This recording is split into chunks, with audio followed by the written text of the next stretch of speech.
last few series I've talked about some pretty out the door concepts that you're not going to hear in a lot of other places. One of the things I noticed on YouTube is that looking at some of these videos, what these kids are watching, because if you're watching something on YouTube or anything like that, you're usually under a certain age. Believe it or not, there's not a lot of old people on there.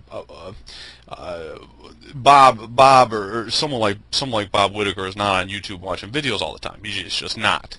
It's mostly young kids. But one thing I noticed is that, there's a movie coming out with a superstar. It's a big movie star called Bruno, and his one of his trailers had 1.5 million views. Well, that's a lot of views for I would assume that's a lot of views. But then I noticed that there's a 4-minute video about secret weapon systems of the Third Reich, playing to some classical music. It's only 4 minutes long. The thing had 980,000 views. Now, this isn't for profit. This is nothing. It's just some kid probably out there throwing up some clandestine, weapon system. That some of the stuff ended up on Discovery Channel. Yeah, some of these different things. They went over this on national TV now. It's no secret what they were up to or the direction they were going. They haven't brought out everything, if they even know everything. But that creativity, that fantasy is going to go somewhere. I would rather go somewhere positive or racial than go anything anti-racial. Indulging in anti-racist fantasies. We'd much rather have it down a particular path. So if energy is going to flow, you might as well let it go somewhere. Comedy. You want to talk about YouTube? You got these kids watching things about the all kinds of stuff, and it's a lot of fantasy in regards to Third Reich, and some of it we don't know about. About the Third Reich in the Antarctica and stuff like that. But they get you have hundreds and thousands of views, and there are going to be a lot of little white kids and probably some Asians and whatever too. But they're watching that. If you're trying to if you're looking to appeal to that, you better appeal to what they're looking at, or better open their eyes up. Antarctica and the Third Reich was most likely a cover-up because they were operating out of Argentina. They had everyone running down thinking they were operating out of Antarctica, and there was no way they built a whole lot down there, but it was a cover-up. That's according to shark hunters. Antarctica was a cover-up for their huge base of operations in Argentina. How much true, I don't know. Supposedly they had a state the size of Massachusetts, one part of, a huge area of Argentina. And you can do your homework on that. I mean, that's it's become old news now.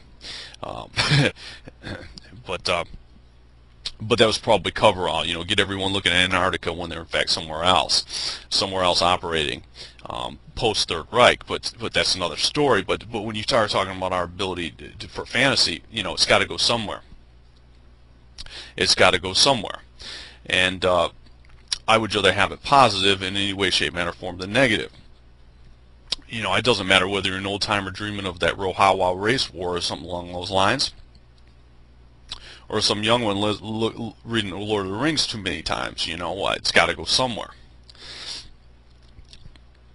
I want to get people interested in more along the lines of the fourth and fifth position. That's getting your mind out of wordism, and that's as simple as getting on the untrained eye, listening to some of those, and reading some National Salvation or Whitaker Online, which is all connected. And that's the direction we want this to go, as well as practical politics. And in the next so many series, I may go into economics. In fact, I am going to go into economics because the current banking crisis right now has everything to do with economics. I'm going to give to you something that has really never been discussed among the white nationalists. The two different sides of banking, and this goes back to an ancient feud, supposedly. And I'm going to lay out the two different sides very, very simply. The difference between private bank and a state central bank and a private corporation central bank. And this fight is still ongoing on the planet. And we're going to talk about some more practical politics, some neat stuff.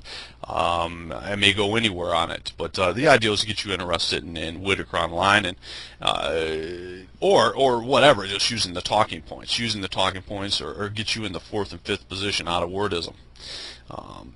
It'll program that. It'll take that fantasy down a positive. It'll take that fantasy and creativity down more of a positive path instead of anything destructive. But I'm going to end today talking about how much power our enemy has.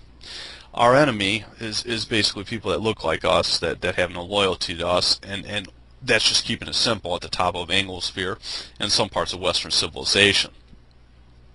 Many parts of Western civilization. Our enemy, I mentioned before on the talk that Russian spies generally don't get caught. Well, that's true. They haven't been caught in a long time for one specific reason. If you're a multiracial country like the United States, and you're a Russian spy and you got all these white guys in power, well, getting someone to turn code or getting someone over to your side is pretty easy because there's a common sense of oppression among non-victims. It creates a nightmare, but an easy something to exploit for someone like the Russians. You've never seen a Russian female get caught. I haven't seen a Russian female get caught in a long, long time. By the way, the same would go true for Anglosphere. The females don't get caught in velvet operations as much as males, in my opinion. But the Russians were accused of poisoning someone in London, and there's two ways to look at it: either they did it or they didn't do it. Now, if Anglosphere, let's say the Iranians, let me put it to you in simple terms on what it's telling you. What you see is what you get. Something that you should have saw, but maybe you didn't. But that's why Horace is here talking. If someone at Anglosphere, someone in London, accuses you of poison, let's say the Iranians, they accuse the Iranians of poisoning someone on their soil. Well, that's pretty much an act of war for them. Yeah, they're going to take any provocation to go to war.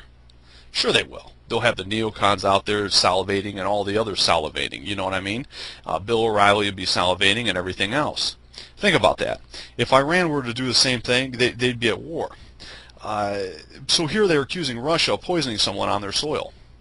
And let's say the Russians did do it. Well, how much? They don't have any power then. If Russia can walk in and poison someone, Russia's telling you, I can get to any one of your guys. I can get to anyone attached to any of your cartels, any of your banking cartels, Rothschilds, Warburg, so on and so forth. I can get to any of them. We know who you are, and we can poison you in front of the world. And there's nothing you can do about it. In a multiracial country, that also is a lot easier. It's a lot easier. It's a lot easier to break into a London or a United States right now and do something like that than it would be Japan and not get caught. Think about it. Sure, multiracial countries are very vulnerable, but think about the message the Russians are sending. Well, if they did it, they couldn't do anything about it. They could do nothing but whine and squeal. They remove an ambassador, Russia's kick them out. By the way, Russia's kicked out every single Western operative attached to some banking parties, period. I mean, it was basically like a Stalin style cleansing. They didn't shoot them in the head, but some they did, I guess. Yeah, I mean, they didn't get caught, but let me tell you, what does that say? I mean, if you can walk in London and kill somebody with an umbrella, putting out a little radiological tablet and poisoning someone, if you can get away with that, if you can do that and walk away, what does that tell? What does that tell the world? The Russians have a lot more power than these people right now. Or the people running Anglosphere are powerless. Because if it were Iran, they'd be trying to go to war. They didn't really try to go to war with Russia. They amped up the rhetoric, but they couldn't go anywhere. They could do nothing with them. They have no leverage. They have no power. Think about this. Imagine,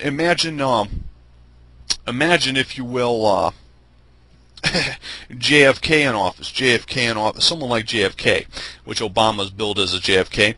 Imagine the Russians coming over there and starting a naval base in South America with Ronald Reagan or JFK in office.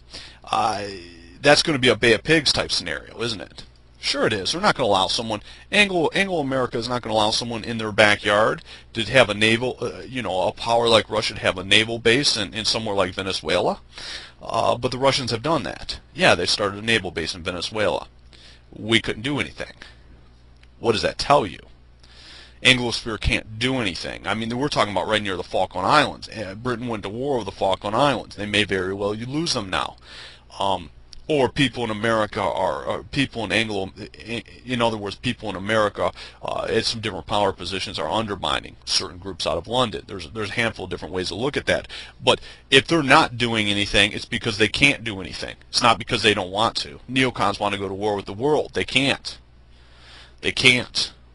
They don't have any power.